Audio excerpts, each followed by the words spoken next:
کوئی رد و بدل نہیں کرتی اور مسلسل مہنگائی کا طوفان ہے جو بڑھتا چلا جاتا ہے. کیونکہ ظاہر ہے آپ لوگ جب ہڑتال کرتے ہیں تو اس کے بعد ہی آپ لوگوں کی ہڑتال کا ایک نتیجہ یہ بھی نکلتا ہے کہ ظاہر ہے ہڑتال ہوگی, معیشت کا پہیہ جام ہوتا ہے, اسٹاک ایکسچینج کی صورتحال نیچے کی طرف جاتی ہے, ملک کی معیشت ظاہر ہے بڑے بڑے ٹرک جو ہیں وہ رک جاتے ہیں, ٹرانسپورٹیشن رک جاتی ہے, تب کہیں جا کر کوئی امپلیمنٹ کیا جاتا ہے, تب کہیں جا کر آپ کے مذاکرات کامیاب ہوتے ہیں اور تب کہیں جا کر حکومت آپ کی باتوں پر توجہ دیتی ہے. تو کیا ہی اچھا ہو کہ اگر اس طرح کی ہڑتالوں کے بغیر ہی ہمارے ہاں کوئی ایسی صورتحال بن جائے کہ چیزوں کو ایک بیلنس وے میں لے کر چلا جائے اور حکومت ایسے اقدامات کرے کہ آپ لوگوں کو اتنی پریشانی کا سامنا کرنا ہی نہ پڑے اور نہ ہی عوام پسے. پنجابی میں کہتے ہیں ڈنگ ٹپاؤ. یہ ڈنگ ٹپاؤ ہوتے ہیں, یہ جتنے آتے ہیں نا حکومتیں ہماری, یہ کہتے ہیں دن گزارو, جو لوٹا جا سکتا ہے اکٹھا کرو, کوئی عوام کی طرف دھیان نہیں ہوتا. ہم احتجاج اس وقت کرتے ہیں, پہلے ہم ان کو ان پیپروں کے ذریعے میسج دیتے ہیں کہ ہماری بات سنیں, ہم آپ سے بات. منسٹر صاحب فارغ نہیں ہیں جی, وہ جی ابھی فارغ نہیں ہے جی, وہ بتائیں گے آپ کو, پتا ہوتا ہے ہم نے بات کیا کرنی ہے. ہم نے کہنا ہے بھائی یہ جو ظلم کیا ہے, اور بھائی بات تو سنیں نا, ہم کیسی بات کیوں کر رہے ہیں. کل آپ سنیں گے جب ہم سڑک پہ کھڑے ہوں گے, ٹائروں کو آگ لگائی ہوگی, آپ پہلے سن لیں. نہیں سننی ہے, پھر ہم میڈیا کے ذریعے میسج دیتے ہیں, ہم پریس کانفرنس کرتے ہیں کہ بھائی ہماری بات سنیں, پھر بھی کوئی نہیں سنتا ہے. جب کوئی نہیں سنتا ہے تو پھر تیسرا راستہ ہمارے پاس یہی ہوتا ہے کہ چلو بھائی سڑکوں پہ آ جاؤ. جب جو ہی سڑکوں پہ آنے کا اعلان کرتے ہیں یہ بلا لیتے ہیں. اس دن منسٹر صاحب بھی اویلیبل ہو جاتے ہیں, پرائم منسٹر صاحب بھی اویلیبل ہو جاتے ہیں, اس سے پہلے کوئی نہیں ہوتا. پتا ہے کہ پورے ملک کے تاجر جب سڑکوں پہ آ جائیں گے مشکلات پیدا ہوں گی, تو پھر ہماری بات بھی سنی جاتی ہے, پھر وہ مسئلہ بھی حل ہو جاتا ہے. اور بھائی ہمیں ادھر لانے سے پہلے ہمارا مسئلہ حل کرنا ہے. تو یہ وہ چیزیں ہیں جن کو ٹھیک کرنا ہے. اگر کوئی ٹھیک نہیں کرے گا تو مزید دلدل میں کھائی کے کنارے پہ ویسے ہم کھڑے ہیں, جس دن گر جائیں گے سارے دوڑ جائیں گے. یہ جتنے بھی ان کے باہر کہ ان کے پاس وہ ہیں کیا کہتے ہیں پاسپورٹ باہر کے ان کے پاس ہیں, تو یہ سارے دوڑ جائیں گے. نیشنلٹیاں ان کی ہر ملک کی, تو جتنے پیسوں والے لوگ ہوں گے دوڑ جائیں گے. یہ آپ جیسے میرے غریب ادھر رہ جائیں گے, وہ دھکے کھائیں گے کہ کیا کرنا ہے, چیز لینے جائیں گے تو پیسے جیب میں نہیں ہوں گے. تو بات یہ ہے کہ یہ کب تک ایسے ہوگا, کب تک اس ملک کے ساتھ اس طرح کا مذاق چلتا رہے گا.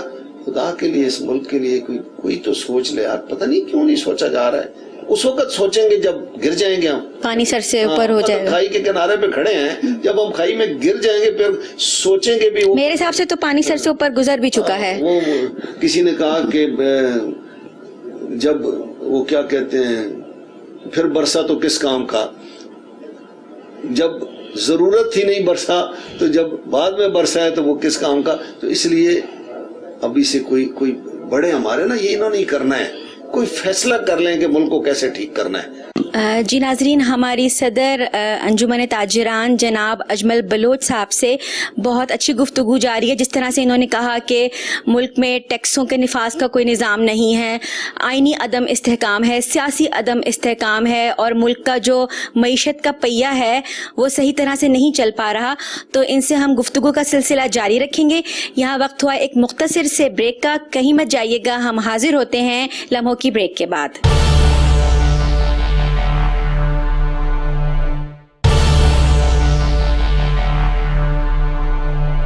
ویلکم بیک ناظرین. بہت اچھی گفتگو چل رہی ہے, بات کی جا رہی ہے ملک میں ایسا نظام رائج کرنے کے حوالے سے جس سے اس ملک کو ترقی کی طرف لے جایا جائے. اچھا, اگر ہم اپنے اسلام آباد کی بات کریں, سی ڈی اے کے حوالے سے بات کریں, تو یہ جو ہمارا آپارا ہے, آپارا مارکیٹ جو ہے, یہاں پر عموماً متوسط طبقہ رہتا ہے, جو سرکاری ملازمین ہیں وہ ہیں, مطلب بہت لو کلاس طبقہ بھی ہے جو اپنے کاروبار کر رہے ہیں. تو سی ڈی اے کا جو عملہ ہے موسٹلی ان کے اوپر آپریشنز کرتے رہتے ہیں, اور اس حوالے سے آپ نے کوئی اقدامات کیے ہیں؟ دیکھیے سی ڈی اے جو ہے نا, میں نے تو اس کا نام رکھا ہوا ہے کرپشن ڈیولپمنٹ اتھارٹی. اس میں کیا ہو رہا ہے, یہ جتنی انکروچمنٹ ہے نا پورے شہر کے اندر سی ڈی اے کے لوگوں نے کی ہوئی ہے. یہ سی ڈی اے کے جو ملازمین ہیں, جو جن کے انڈر یہ ہوتا ہے صفائی کرنا, یہ انکروچمنٹ, ان کے بندے ہر جگہ پہ بیٹھے. یہ انکروچمنٹ میں ان کا ہاتھ ہے, ان کا ہاتھ ہے. میں حلف دینے کے لیے تیار ہوں کہ ان کا ہاتھ, ان کے لوگ بیٹھے ہوئے ہیں, ان کے پراپر لوگ بیٹھے ہیں جو ان کو منتھلی دیتے ہیں. ان کو کوئی نہیں اٹھا سکتا ہے, کوئی سزوکی پہ سامان لے کے کھڑا ہے. ایک ٹیمپریری ایکشن ہوتا ہے, چیزیں ہٹتی ہیں, 4 دن بعد دوبارہ آ جاتی ہیں. اب دکاندار جو ہے اس نے انویسٹمنٹ کی ہوتی ہے, یہ ٹیکس دیتا ہے, یہ بل دیتا ہے, یہ ساری چیزیں دیتا ہے, لیکن یہ جو لوگ باہر بیٹھے ہوتے ہیں یہ تو کوئی پیسے نہیں دیتے, یہ صرف ان لوگوں کو دیتے ہیں. میرا یہ دعویٰ ہے کہ اس انکروچمنٹ کی مد میں سی ڈی اے اسلام آباد سے 2-2.5 کروڑ روپے مہینے کے رشوت کی مد میں اکٹھے کرتا ہے. یہ میں افسران کو کہہ چکا ہوں, لیکن کوئی اس طرح دھیان ہی نہیں دیتا ہے. اب جب بات کریں ان سے تو وہ آگے سے ہنس پڑتے ہیں, اور پتہ ہے سب کو. دوسرا یہ ہوتا ہے کہ باہر سے افسران لائے جاتے ہیں اس سی ڈی اے میں. سی ڈی اے کا لوکل افسر ہو نا, اس کو سی ڈی باہر سے, ابھی ایک صاحب آئے تھے, مینگل صاحب چلے گئے, اس سے پہلے ایک کیپٹن صاحب آئے تھے, وہ آئے چلے گئے, ان کو 6 ماہ سال پتہ ہی نہیں چلتا. مجھے ایک چیئرمین صاحب نے اپنے دفتر میں کہا, معروف افسر صاحب تھے, انہوں نے کہا اجمل صاحب 18,000 ملازم ہے سی ڈی اے میں, 8,000 کا پتہ ہی کوئی نہیں ہے کہ وہ کہاں کام کرتا ہے. تو مجھے بتائیں, وہ 8,000 لوگ تنخواہ تو لیتے ہیں, ان کی تنخواہ پھر کوئی اور لیتا ہے, وہ لوگوں کے گھروں میں کام کر رہے ہیں. وہ اسلام آباد کی حالت یہ, آپ نے بات کی کہ جی سیکٹر کی, اپارا گیٹ وے ہے اسلام آباد کا, جہاں سے اسلام آباد شروع ہوا ہے, یہاں سے اسلام آباد بنا ہے. G6 سے یہ G7 ایریا, اس میں جائیں لوگ سیوریج مکس پانی پی رہے ہیں. دیکھیں ہمارا سیوریج سسٹم 1960-62 میں بنا, یہ والا, آج کتنے سال ہو گئے, 60 سال سے زیادہ ہو گئے. اس کی لمٹ 25 سال ہے دنیا میں, 25 سال بعد یہ سب ریپلیس ہوتا ہے. نہیں کسی نے کیا, مکس ہو گیا پانی سارا. لوگ بیچارے یہ ایپیٹائٹس کیوں ہے, اس کی وجہ سے. دوسرا آپ دیکھیں ان کوارٹروں کی جو حالت ہے, جیسے بنے تھے کسی نے 1 روپیہ ان پر نہیں لگایا ہے. ان کے اندر جو گلیاں ہیں, ان کی جو سڑکیں ہیں اندر چھوٹی چھوٹی, ان کو جا کر دیکھیں ان کی کیا حالت ہے. کسی نے وہاں دھیان ہی نہیں دیا کہ ادھر غریب لوگ رہتے ہیں, اس کو بھی سارا پیسہ ایف سیکٹر میں لگتا ہے. F6 سے لے کر F11 تک آپ سڑکیں دیکھ لیں, ساری اچھی, مطلب سارے چوک چوراہے اتنے خوبصورت ہوں گے. یہ جی سیکٹر آپ لیں, G11 تک, G15 تک, پھر آئی سیکٹر لیں, ایسے لگتا ہے جیسے لالا موسیٰ ہے. اس پہ 1 روپیہ کسی نے نہیں لگایا. اس کا سیوریج سسٹم, اس کی سڑکیں, گھاس کاٹنے کوئی نہیں آتا ہے. ابھی جو نئے یہ چیئرمین بنے ہیں, یہ ہمارے سی ڈی اے کے ممبر تھے, کچھ دن پہلے ہم نے ممبر صاحب کو, اس سے پہلے میں ڈی جی صاحب کو, جتنے صاحبان ہیں افسران, سب کو کہہ کے تھک گیا کہ یار گھاس ہی کاٹ دیں, اس پہ تو کوئی پیسے نہیں لگنے. سی ڈی اے کے لوگوں نے آگے کر رہے ہیں, کوئی نہیں ہے. ممبر صاحب نے بھیجا ہے, اگلے دن تو شاخ تراشی ان درختوں کی ہے, جو ورنہ ایسے لگتا تھا کہ یہ جنگل کا ایریا ہے. او بھائی آپ گھاس بھی نہیں کاٹ سکتے, ڈیولپمنٹ تو دور کی بات ہے. مجھے کوئی بتائے پچھلے 10-12 سالوں میں, 15 سالوں میں, جب سے میرے خیال میں مشرف صاحب سے لے کر وہ ایک کامران لاشاری صاحب نے کچھ روڈ بنائے تھے, اس کے بعد پیپلز پارٹی کی گورنمنٹ آئی, نون لیگ کی government I, P T I کی گورنمنٹ آئی, سوائے کوئی 2-4 پل یہ پی ٹی آئی نے بنایا, ایک ادھر بنایا راول ڈیم چوک میں, 2-3 انہوں نے بنائے, ابھی 1-2. اس کے علاوہ ڈیولپمنٹ تو یہ ہے یار, لوگوں کے جہاں پہ گھر ہیں, لوگوں کی جہاں رہائش ہیں, جہاں مارکیٹ ہیں, ادھر ڈیولپمنٹ کریں. کھنڈرات کا نمونہ پیش ہو رہا ہے پورے اس ایریا میں, G13 تک جائیں, ابھی تک سڑکیں نہیں بنی ہوں گی. یہ کس نے کرنے ہیں, کون ہے؟ پراپرٹی ٹیکس آپ ٹوٹل کرائیں, شہر سے کتنا آ رہا ہے, شہر پر خرچ کوئی نہیں ہو رہا ہے. چاہیے تو یہ سال ہی اپارا مارکیٹ کم از کم 5-6 کروڑ روپیہ پراپرٹی ٹیکس ادا کرتی ہوگی ہر سال, اس پہ لگانے کے لیے 1 کروڑ روپیہ نہیں ہے. تو یہ وہ چیزیں ہیں, کون کرے گا. بس میرا تو دماغ پھٹتا ہے کہ جس کو کوئی لالچ نہیں ہوگا نا, میرا گھر بڑا ہونا چاہیے, جس کو کوئی لالچ نہیں ہونا چاہیے, بڑی گاڑیاں ہوں, کوئی بلڈنگیں میری ہوں, کوئی دیکھیں نا ہم سے پہلے جو لوگ گزرے ہیں جن کی ہم مثال دیتے ہیں, ہم مثال ان کی نہیں دیں گے, ہم کسی انگریز کی دے دیں گے. اور بھائی ہم ان کی مثال دیں جنہوں نے پیبند لگے ہوئے کپڑے پہن کر 22 لاکھ مربع میل پر حکومت کی, 22 لاکھ مربع میل پر انصاف کیا. کسی نے دودھ میں پانی نہیں ڈالا, کسی نے کسی کا حق نہیں مارا, کسی نے ناجائز قتل نہیں کیا, تو سزائیں ملی لوگوں کو. پولیس انہوں نے بنائی, فوج انہوں نے بنائی کہ ملک کا دفاع ہوگا. پولیس ہماری آئی کہ ہمیں لوگ دودھ میں پانی نہیں ڈالیں گے, لیکن جو کچھ ہو رہا ہے وہ میں کیا کہوں. میں آپ سے ٹیکسوں کے حوالے سے بات کروں گی. جس طرح سے آپ نے کہا کہ ہمارے ملک میں ٹیکس کا نظام اس طرح سے نہیں ہے جس طرح سے ہونا چاہیے.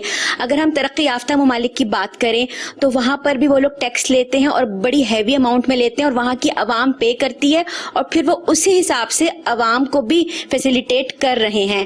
اگر یہاں پر بات کریں پاکستان کے حوالے سے تو یہاں پر دو طریقے ہیں, ایک فائلر اور نان فائلر. اگر میں آپ سے بات کروں کہ جو ہمارا فائلر طبقہ ہے وہ فائدے میں ہے کہ اگر وہ ٹیکس پے کر رہا ہے تو اس کو پھر بھی سہولت حاصل ہے as compare with non filer.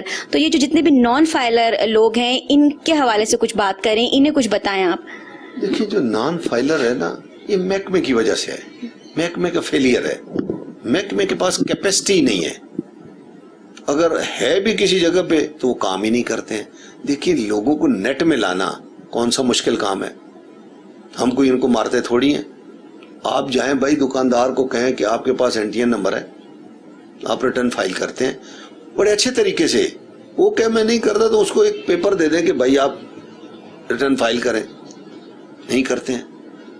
کہیں گے بس اوپر کہہ دیا جائے گا جی وہ تاجر ٹیکس نہیں دیتے جی. یہ ایویں باتوں سے نہیں ہوتا. میرا چیلنج ہے FBR کا, کوئی آدمی جس کا دل کرتا ہے میرے ساتھ کسی TV چینل پہ آ کر بیٹھ جائے, یا مجھے قائل کر لے یا قائل ہو جائے. بات یہ ہے کہ ادارے نے جو کام کرنا, دیکھیں ٹیکس میں نیٹ میں لانا لوگوں کو میرا کام نہیں ہے. اگر میں ٹیکس نیٹ میں ہوں تو میرے پڑوسی کو بھی ہونا چاہیے, لیکن میں اسے نہیں کہتا تو ٹیکس دے دے. دوسری بات آپ نے کی کہ باہر دنیا میں بڑی وہ لوگ ٹیکس دیتے ہیں, وہاں بڑی فیسلٹیاں ملتی ہیں. آج خود سے لوگ ٹیکس, یہاں تو ڈسپرین کی گولی نہیں ملتی. تاجر جب سرکاری اسپتال میں جائے تو اس کو کہتے ہیں بھائی تو باہر سے علاج کرا لے, تو باہر سے الٹرا ساؤنڈ کرا لے, تو باہر سے فلانا کر لے. او بھائی سرکاری دفتر جو اسپتال بنا ہے وہ تو تاجر کے پیسوں سے بنا ہے, وہ کسی سرکاری افسر کے ٹیکس سے نہیں بنا ہے. سرکاری افسر کئی دفعہ کچھ سرکاری افسرانہ میں کہتے ہیں جی میرا اتنا ٹیکس کٹ جاتا ہے. او بھائی تیرا ٹیکس کہاں سے کٹتا ہے؟ ہمارے دیے ہوئے ٹیکس سے تجھے تنخواہ ملتی ہے, تو اس میں سے اگر ₹1,00,000 ملتی ہے تو 10,000 کٹواتا ہے, تو 5,00,000 کی فیسلٹیاں لے لیتا ہے. تو ہیلتھ لیتا ہے, تو گاڑی لیتا ہے, تو گھر لیتا ہے, تو پیٹرول لیتا ہے, تو ٹیلی فون لیتا ہے. تو اس ملک پہ بوجھ ہے. اگر وہ دکاندار جو اپنے پیسوں سے وہ اسپتال بناتا ہے لیکن اس کا علاج وہاں نہیں ہوتا, اس کو گولی ٹرسپرین کی بھی نہیں ملتی, موج تو کرتا ہے اور تو کہتا ہے میں ٹیکس دیتا ہوں. بھائی تو کدھر سے دیتا ہے؟ یہ وہ چیزیں ہیں جو لوگ سمجھنے والی ہیں. دوسری بات نان فائلر کی ایک اور میں آپ کو کروں. اب قانون ہے کہ جس کی 6 لاکھ آمدن ہے وہ ٹیکس اس پر ٹیکس نہیں بنتا. حالانکہ نہیں بھی بنتا تو اس کو ریٹرن فائل کرنی چاہیے, وہ محکمے کا کام ہے, کرائے. محکمے کے لوگ اس کو پیسے لے کے کہہ دیتے ہیں کہ یار تیرے اوپر ٹیکس بنتا ہی نہیں ہے, تجھے ضرورت ہی کوئی نہیں ہے, ایویں بھرے گا. تو وہ لوگ کہتے ہیں, اب جب وہ کہتے ہیں, داسات کہتے ہیں یونین کو نہ بتانا یہ باتیں, یونین کو بتاؤ گے نا تو پھر پھنس جاؤ گے. بات یہ ہے کہ ہم مخلص نہیں ہیں کسی کام میں, ہم مخلص ہو جائیں. میں آج کہتا ہوں FBR میں جتنے لوگ ہیں, کسٹم میں جتنے لوگ ہیں, سب سے زیادہ کسٹم میں ظلم ہو رہا ہے. کراچی سے 100 کنٹینر نکلتا ہے الیکٹرانک کا سامان لے کر, ادھر ان کے رجسٹر پر لنڈا لکھا ہوتا ہے. وہ پیسے کس کی جیب میں جاتے ہیں وہ سب کو پتا ہے. آپ یہ جو لگتے ہیں ادھر اس پہ ڈرائی پورٹوں پہ افسران, یہ کروڑوں اربوں روپے دے کر لگتے ہیں. ایسا کیوں ہے بھائی, کس کو دے کر لگتے ہیں؟ کتنا بڑا ظلم ہے کہ ہمارے اب بھی سمگلنگ ہو رہی ہے. ہمارے پورٹ موجود ہیں, ہمارے دفتر موجود ہیں, سمگلنگ پھر بھی ہو رہی ہے. اور بھائی یہ کون روکے گا؟ دیکھیں سب سے زیادہ ٹیکس دینا ہوتا ہے امپورٹر نے, جو اتنی چیزیں امپورٹ کرتا ہے. وہ امپورٹ خاک کرے سارا, تمہیں سمگل ہو رہا ہے, سمگل ہو کے بکھ رہا ہے, تو وہ امپورٹ کہاں سے کرے گا؟ ابھی یہ 16 مہینے امپورٹ بند رہی ہے, ابھی کچھ کھولی ہے یا نہیں کھولی ہے. اس امپورٹ بند ہونے سے جو بڑا کاروباری تھا وہ تباہ ہو گیا ہے. کچھ لوگ ایسے ہیں جو ملک میں پیسے والے لوگ ہیں, ملک میں ڈالر ہی نہیں تھا, وہ کچھ پیسے والے لوگ ہیں جو خریدار ہیں ان چیزوں کے خریدار ہیں. اب وہ چیزیں ہی نہیں ہیں. ہماری فارما انڈسٹری, ہماری آٹو انڈسٹری, سب نے سفر کیا ہے. دیکھیں 16 ماہ پہلے سے آپ دیکھ لیں ساری انڈسٹری چل رہی تھی. ہمارا گروتھ ریٹ کہاں تھا؟ ہماری ایکسپورٹ ریکارڈ ایکسپورٹ تھی, ریکارڈ پیداوار تھی.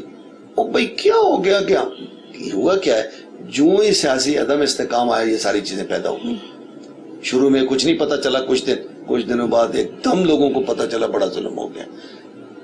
دیکھیں ایسے ملک نہیں چلے گا, تباہی کی طرف چلا جائے گا. اس کو بچانا ہے تو ذہنی طور پہ تیار ہو جائیں تمام لوگ, کہہ دیں بھائی جو کچھ ہو گیا اس کو ہم چھوڑتے ہیں, اب بھی کچھ نہیں, ہم جو غلطیاں ہم سے ہوئی ہیں ہم اس کو درگزر کرتے ہیں, معافی تلافی کر کے سب کچھ کر کے اس ملک کو ٹھیک کریں اور عوام کو اپنا نمائندہ جس کو وہ چننے دیں. تب سیاسی استحکام تب آئے گا. اگر آپ اس طرح کریں گے کہ مطلب 2-4 لوگ, جیسے 16 مہینے یہ 13 لوگوں کی حکومت رہی, سیاسی استحکام تو اس صورت میں آئے گا نا جب ہم اصلاحات بھی کریں. ہمارے یہاں اصلاحات بھی نہیں ہو رہی نا. فری فیئر الیکشن, تو اس کے لیے پہلے الیکشن میں اصلاحات ہوں. جب الیکشن دیکھیں الیکشن فری اینڈ فیئر ہوں, یہ الیکشن کمیشن کا کام ہے اور بڑوں کا کام. پھر جب لوگ آ جائیں الیکشن جیت کر, ان کو توقعات عوام کو بھی ہوتی ہے اور ان کو بھی ہوتی ہے کہ ہمیں عوام نے ووٹ دیا, بھرپور طرح ہم نے کام کرنے ہیں. دیکھیں آپ پیچھے چلے جائیں, میں غیر سیاسی آدمی ہوں, میں تاجروں کا نمائندہ ہوں, میں تعلق کسی مطلب سیاسی جماعت میں, مجھے کبھی نہیں کسی نے دیکھا ہوگا کہ میں کسی کے لیے احتجاج کر رہا ہوں یا کسی پٹے پہ کھڑا ہوں یا کسی کے ساتھ کھڑا ہوں. جو حکومت آتی, پچھلی حکومت کے خلاف بھی میں نے 20 احتجاج کیے ہیں, 3 دن لگاتار ہم نے شٹر ڈاؤن کیا ہے. سرینا چوک میں ریڈ زون میں جا کے ہم نے تحریک انصاف کی گورنمنٹ میں احتجاج کیے ہیں. لیکن ہمیں یہ ماننا پڑے گا کہ ان 3.5 سالوں میں growth rate, industry, export import زوروں پر تھی, ایک خوشحالی تھی, کام ٹھیک. کرونا کے دوران پوری دنیا میں ہمیں تاجروں کو جو ریلیف ملا ہے پوری دنیا میں کہیں نہیں ملا ہے. جب ان کو ریلیف ملا ہے تو ملک کا معاشی پہیہ چلتا رہا ہے اور نقصان نہیں ہوا ہے. اگر یہ پہیہ روکتے تو تباہی ہو جاتی. اچھی سوچ تھی کہ اس کو بھی چلتے رہنا چاہیے تو چلایا گیا جس سے نقصان نہیں ہوا. نقصان آیا جب آپ نے قدغن لگایا, سیاسی گورنمنٹ گئی, عدم استحکام شروع ہو گیا, اس میں ہم دلدل میں ایسے چلے کہ پھر ہمیں قرضہ بھی کسی نے نہیں دیا. ہم ہاتھ پھیلا رہے ہیں, کوئی دن دیکھیں IMF نے کتنا رلا کے ہمیں دیا ہے. یہ ہمارا تو وہ حال ہے کہ ایک قرضہ اتارنے کے لیے دوسرا قرضہ لیتے ہیں, وہ پے کرتے ہیں تو وہ سر پہ چڑھا ہوا ہوتا ہے. نہیں, میں بات کروں ابھی کی بات کروں کہ IMF نے پورے 16 مہینے ہمیں رلایا ہے. رلانے کے بعد ہمیں پتہ نہیں کچھ پیسے دیے, ان کی بھی کوئی گارنٹی لی ہے. تو بات یہ ہے کہ آج بھی ہم یہ فیصلہ کر لیں کہ اس ملک پر جتنے ہم اخراجات فضول کے کرتے ہیں, ناجائز کرتے ہیں, لوگوں ہر بندے کو پتہ ہے. اللہ نے اتنا شعور دیا ہے کہ مجھے پتہ ہے میں کوئی غلط کام کروں تو مجھے پتہ ہوگا یہ غلط ہے, اچھا کام کروں مجھے پتہ ہے یہ اچھا کام ہے. تو اللہ نے ہمیں اس لیے تو نہیں پیدا کیا کہ ہم اس کو کھیل تماشا بنا دیں. یہ جو پیٹرول کی قیمتیں بڑھ رہی ہیں یہ IMF کی شرائط کا منہ بولتا ثبوت ہی تو ہے. میں وہی کہہ رہا ہوں نا کہ IMF نے ہمیں کمزور کر کے, قابو کر کے, تباہ کر کے. اور بھائی ہم اپنے آپ کو کیوں نہیں ٹھیک کرتے, ہم اپنے اخراجات کیوں نہیں ختم کرتے ہیں جو فضول کے ہیں, ہم کیوں نہیں روٹیاں گھر کھاتے ہیں. دیکھیں پھر وہی بات آ جائے گی, ابھی اسمبلیوں میں کھانے بھی چلے, ITs بھی چلتی رہی, ایسے جیسے براتیں آ رہی ہیں. کوئی آخری دنوں میں کیا ہوتا رہے. پھر وہی پچھلی حکومت والی بات, ہم گئے, تاجروں کا ایک پروگرام ہوا PM ہاؤس میں, ہمیں کسی نے پانی بھی نہیں دیا ہے, چاہے تو دور کی بات تھی. ان 16 مہینوں میں جو لوگ گئے ہیں وہاں پہ, وہ تو وہاں پہ سینڈوچ بھی کھا کر آئے ہیں, وہ تو وہاں پہ پتہ نہیں کیا کیا چیزیں کھا کر. یہ کیوں ہے بھائی؟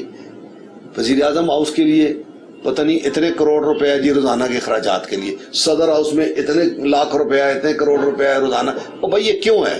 اس کی کوئی ضرورت نہیں ہے. لوگ آئیں, میٹنگ کریں, جائیں, اپنی روٹی جا کر کھائیں. اور یہ غریب ملک ہے بھائی, یہ ملک مالا مال ہوتا, پیسوں سے بینک بھرے ہوتے, ہمارے پیسوں سے اسٹیٹ بینک بھرا ہوتا, ہم خوشحال ہوتے, ہمارے ریزرو کافی ہوتے. جو مرضی آپ کرتے یار, پھر بھی آپ نہ کرتے, میں تو کہتا ہوں پھر بھی آپ بچت کرتے. جو دنیا دیکھیں نا, باہر دنیا میں کھانا بھی آپ ہوٹل میں منگائیں تو کہتے اتنا منگائیں جو آپ کھا سکیں. ہم ادھر اسمبلی میں 100 بندہ 200 بیٹھا ہے تو کھانا 400 بندے کا آ جاتا ہے, باقی کدھر جاتے ہیں. یہ ساری چیزیں ہمیں لوگ بتاتے ہیں ادھر سے جو نکلتے ہیں کہ وہاں کیا ہوتا ہے.